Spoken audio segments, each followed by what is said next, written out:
আজ থেকে 30 বছর পরে মালদ্বীপ উইল বি ডিসঅ্যাপিয়ার কমপ্লিটলি। আজ থেকে 30 বছর পরে মালদ্বীপ আর থাকবে না।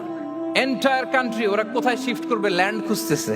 পৃথিবীর ভালো মন্দ দেখার দায়িত্ব আমাদের। আপনি চাইলেই লিটারিং করতে পারবেন না, যেখানে সেখানে প্লাস্টিক ফেলতে পারবেন না, চাইলেই বনায়ন ধ্বংস করতে পারবেন না, পাহাড় কাটতে পারবেন না, ওশেন গুলাতে ডাম্পিং করতে পারবেন না। এই যে এখন আপনার উত্তর মেরুতে দক্ষিণ মেরুতে বরফ গলে সি লেভেল বেড়ে যাচ্ছে, জানেন না আপনারা? যুক্তরাষ্ট্রের মানুষ তো অনেক সচেতন, আপনারা তো এগুলো ভালো জানার কথা।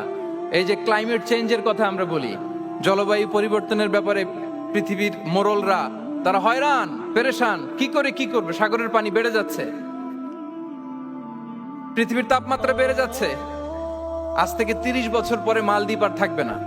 এন্টায়ার কান্ট্রি ওরা কোথায় শিফট করবে, ল্যান্ড খুঁজতেছে। আল্লাহু আকবার।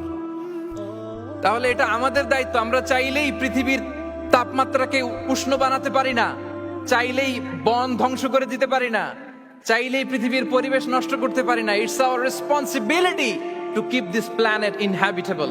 এই পৃথিবীকে আমাদের বাসযোগ্য করে রাখতে হবে। এটা হচ্ছে খলিফা কোরআনিক গাইডেন্স। আল্লাহু আকবার। কোরআন আমাদেরকে knowledge, research, innovation, scientific and technological অ্যাডভান্সমেন্টের ব্যাপারে উৎসাহিত করে।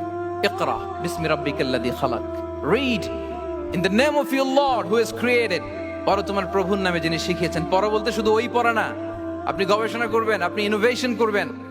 নিউজে দেখেছিলাম যে ভারতে মানুষ বই পড়ে পড়ে একটা নীরব বিপ্লব করে ফেলেছে ভারতে। তো এটা ভারত কেন করবে? ভারত করে খুব ভালো, এটা তো মুসলিম কান্ট্রিগুলো আগে করার কথা। আরব বিশ্বে তারা একটা কথা বলে যে আমরা হচ্ছে নাহনু উম্মাতু ইকরা, আমরা হচ্ছে উম্মাতু ইকরা। আমরা এমন জাতি যে জাতির প্রথম কথাই ছিল কি? ইকরা, পড়ো, রিসার্চ করো, গবেষণা করো। আমাদের ক্লাসিক স্কলাররা তারা এটা করতেন। আমাদের আল বিরুনি ছিল, আল কিন্দি ছিল, জাবির ইবনে হাইয়ান ছিল, খাওয়ারিজমি ছিল।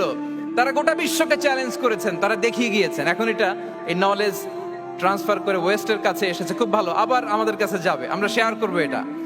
তো এই কোরআন নলেজ সিকিং এর ব্যাপারে, রিসার্চের ব্যাপারে, ইনোভেশনের ব্যাপারে আমাদেরকে উৎসাহিত করেছে। কোরআন মানুষকে মানুষ হিসেবে কনসিডার করতে বলে, মানুষকে মানুষ হিসেবে কনসিডার করতে বলে। কোরআন বলে মানুষে মানুষে ভাই ভাই। আপনারা শুনেছেন যে কাতারে যে ফিফা ওয়ার্ল্ড কাপটা হলো, একটা আয়াত তেলাওয়াত করে তারা ওয়ার্ল্ড কাপটার ইনগ্রেশন প্রোগ্রাম করেছে। আপনারা জানেন আয়াতটা কি ছিল?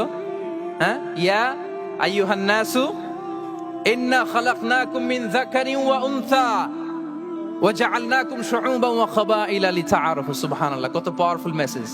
কোরআনিক গাইডেন্স আমাদেরকে কি শিখায় দেখেন। এই আয়াতটা addressed the entire human being regardless the colours, languages, এথনিসিটিস। সবাইকে বলেছে যে তোমাদের রুট এক, আমরা সবাই এক। ফ্রম অ্যাডাম এন্ড ইভ, আদম আলাইহিস সালাম, হাওয়া আলাইহিস সালাম, এখান থেকে আমরা এসেছি। আস্তে আস্তে আস্তে আস্তে এই হিউম্যান জেনারেশন। তো কোরআন আমাদেরকে মানুষে ভাই হিসেবে কনসিডার করতে বলে। সম্মানিত ভাইরা, সর্বশেষ কথা হচ্ছে কোরআন যে গাইডেন্স আমাদের জন্য হাজির করে, এটা হচ্ছে the most upright guidance, the straight forward guidance. ইন্না হাযাল কুরআনা ইয়াহদি লিল্লাতী হিয়া আকওয়াম।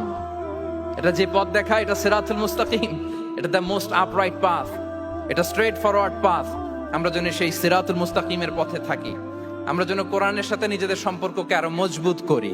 আল কোরআন দ্য গাইডেন্স ফর হিউম্যানিটি। এই কনভেনশন তখনই সার্থক হবে যখন আমরা শপথ নিতে পারবো যে আমরা কোরআনের সাথে সম্পর্ক, অ্যাটাচমেন্ট, এটা আরো গভীর থেকে গভীরতর করব। কারণ কোরআন আমাদেরকে শুদ্ধাচার শিখায়, এটা হচ্ছে লাইফ ম্যানুয়াল। কোরআন আমাদেরকে সঠিক জীবন দর্শন শিখায়। তাই প্রিয় ভাই এবং বোনেরা, আসুন কোরআনের সাথে আমরা আমাদের সম্পর্ককে আরো গভীর থেকে গভীরতর করি। কারণ কোরআনের সাথে সম্পর্ক গভীর করার মধ্যেই রয়েছে আমাদের আলোক স্নাত মুক্তি। আল্লাহ তাআলা আমাদের সবাইকে কথাগুলো বোঝার ও আমল করার তৌফিক দান করুক। হাযা মা ইনদি ওয়াল ইলমু ইনদাল্লাহ আলাইহি তাওয়াক্কালতু ওয়া ইলাইহি উনীব। আসসালামু আলাইকুম ওয়া রাহমাতুল্লাহি তাআলা ওয়া বারাকাতুহু।